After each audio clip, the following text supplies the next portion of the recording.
Off we go. So I want to go back to the unit circle first, and then we'll look at how that translates to viewing the trig functions as functions graphically in a different rectangular coordinate system. So we need our unit circle sketched out. So that can be my y-axis. Let's say this is going to be my x-axis. And let's say that's 1. That's 1. -1. So draw out your best unit circle.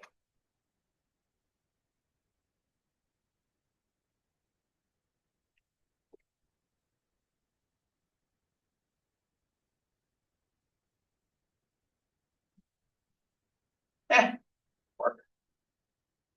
All right, and then I'm going to pick some angle. Let's do a blue angle right here-ish.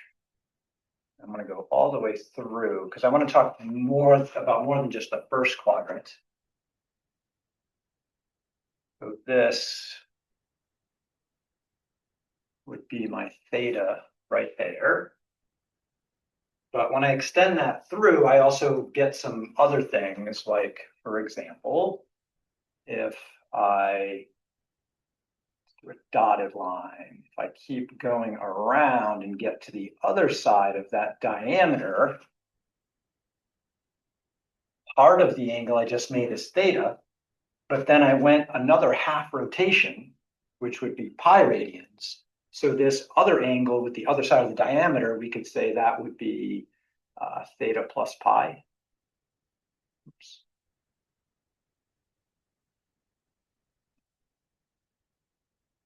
Right. We have this part is theta, and then half a rotation is pi. So that angle right there has to be theta plus pi.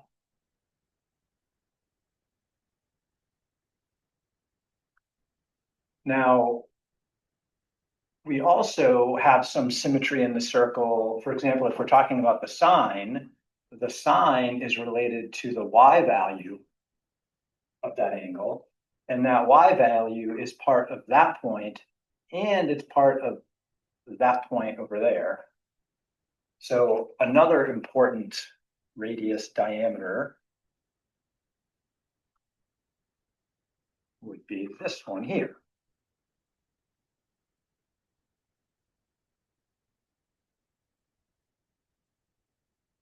Can anyone tell from the diagram here what angle that is? It is related to theta. It's related to theta because we have this common y value there, and the circle has lots of symmetry. What is that red angle? Think about the reference. What reference angle would we use for that red one?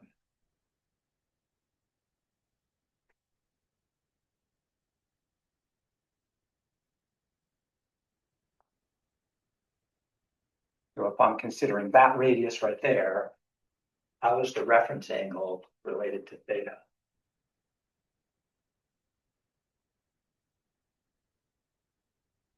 The reference angle would be this angle right there.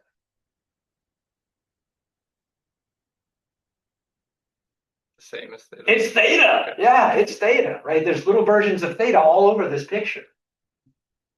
Yeah, so that's theta right there. That's theta right there. That's theta right there. Okay, so theta's all over the place here. Now, reference angles aren't standard angles, right? A standard angle has to be measured from the positive x-axis. So if I want to redo any one of those other three radii here, they're going to be related to pi and 2 pi. So we're just reviewing some things about circles and angles here. That's going to be helpful in the work that we're doing in section 6.1, 6.2, 6.3, and beyond. I'm going to remove some of these highlights for a moment to clean up my image. That can go too. So since the reference angle for the red upper radius in the second quadrant is theta, that means the actual angle in standard form must be pi minus theta. right? So if you think about the angle pi is going to take us all the way over to here. But then if we subtract theta, that takes us back to that radius right there, right?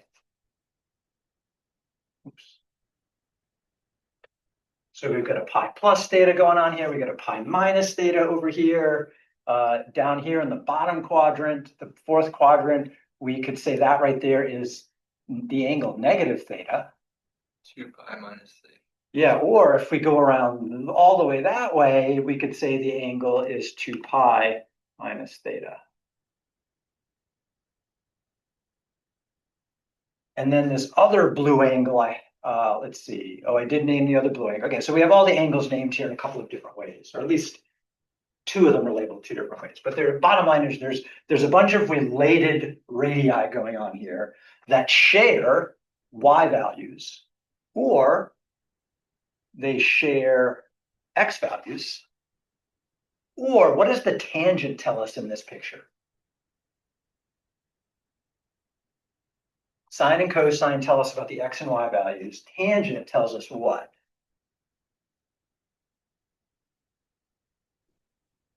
Tangent of theta here equals what? For any particular point, x, y. Y over x. How else can I interpret y over x in this picture? Cosine. Sine over cosine, okay. Give me another one from a previous math class. What does y over x tell us about that particular radius right there? It's the slope.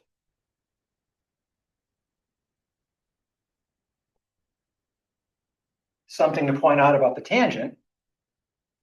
The slope of this radius right there is the same as the slope of that radius right there.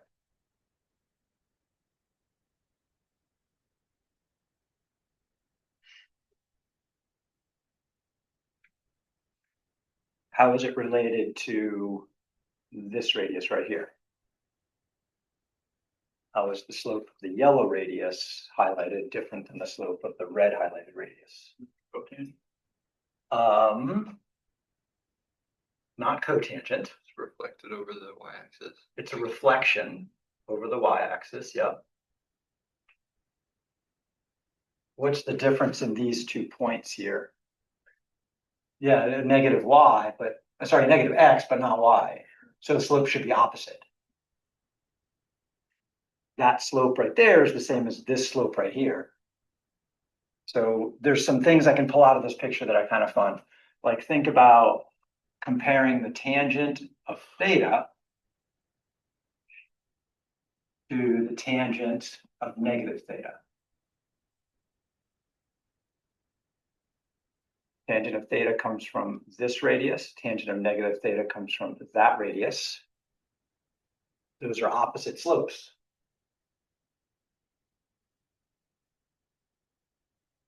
So I can say the tangent of theta, the slope of that radius at that angle happens to be the opposite of the tangent of negative theta.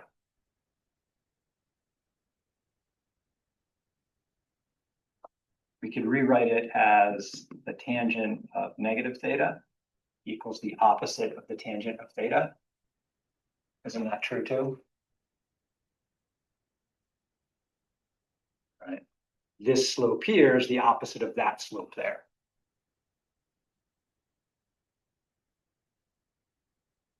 Again, because tangent is slope. So one thing, again, I want you to get used to is on the unit circle, just like we're getting used to the x values, the cosine, and the y values, the sine, we should also get used to the tangents, the slope. And there's related slopes for any particular angle. Sometimes we want the one in the first quadrant, but sometimes we want one in a different quadrant.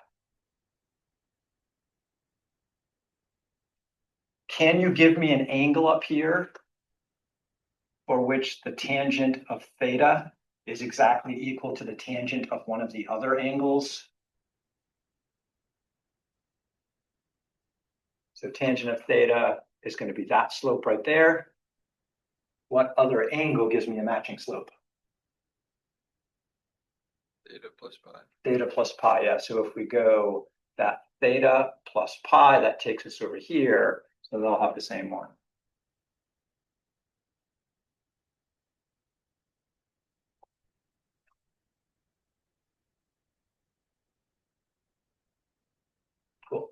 There are a bunch of other relationships. These two are some important ones for tangent that are going to be useful for us. We can do similar things with sine and cosine. So let's review some sine cosine stuff. How is the cosine of theta related to the cosine of negative theta?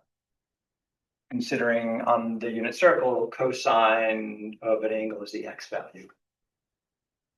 So cosine of theta puts us on this radius here.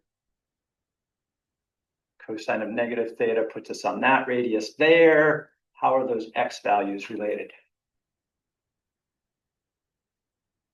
X values. X values are the same. Yeah, it's the same x value for those two angles. So these guys are equal. So it doesn't matter with cosine whether the angle is positive or negative. It's going to be the same x value. Right? This point up here from theta has that x value. This point down here from negative theta has that same x value.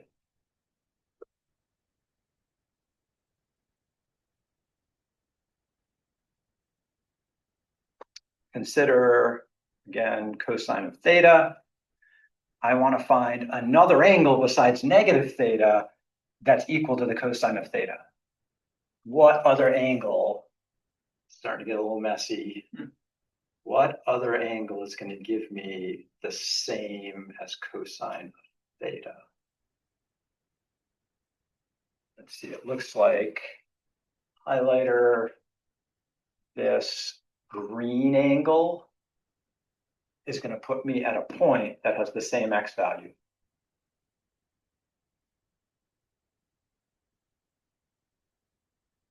Which should be that one right there.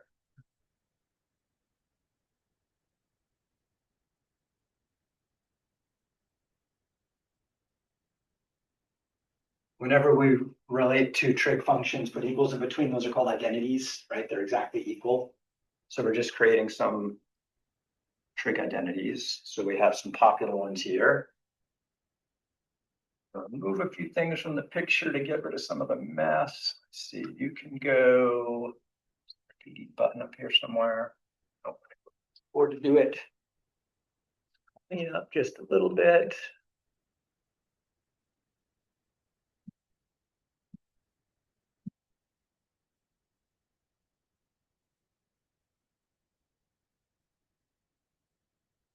All right, slightly less messy. Let's go with that right there. Let's see if we can pull out some things about sine.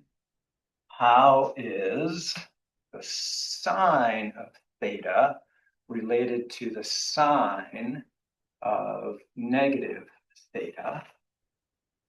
So sine of theta puts me at that point, that y value. Negative theta puts me at this point with that y value down there. So the relationship. Negative y value. So we can write that either way. Typically what we write is the sine of negative theta equals the negative sine of theta. But then that outside negative could go either way. So interesting thing about tangent and the sine is if you put in a negative angle, you can pull that negative out of the function. Cosine just kind of eats the negatives like an absolute value does. Because I don't care, it's negative or not. All right, how about sine of theta? What's another angle here that's going to give me the same result as the sine of theta? Pi minus theta. Let's see, the same y value would be up here, and that would be pi minus theta, correct? Yeah. So there's a lot of time when I'm analyzing something to do with trigonometric functions, and using the unit circle sometimes helps. If I look at another quadrant, there might be a different way to approach it. And it just depends on what we're doing. A friend of mine who's a huge Star Wars fan calls this the trigonometric X-wing. And we'll keep coming back to that as we solve some problems with trig later.